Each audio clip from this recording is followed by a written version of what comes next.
Welcome to Man Does Tech, where I solve the problems you didn't even know you had. You need to be signed into the Apple ID that owns iCloud Plus. Once done, open System Settings and click your name.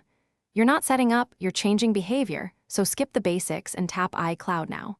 Next, choose Hide My Email from the iCloud list to view active relay addresses. Make sure Mail and Safari are closed while you change aliases. It prevents temporary caching issues.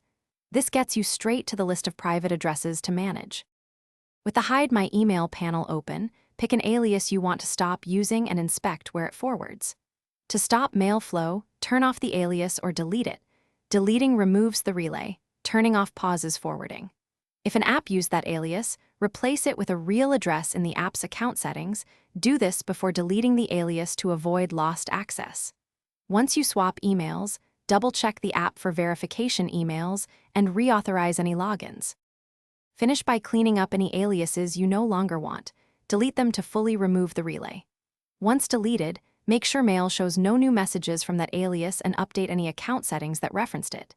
If changes don't appear, sign out of iCloud on the Mac and sign back in, or install the latest macOS update to fix syncing bugs. If issues persist, check iCloud.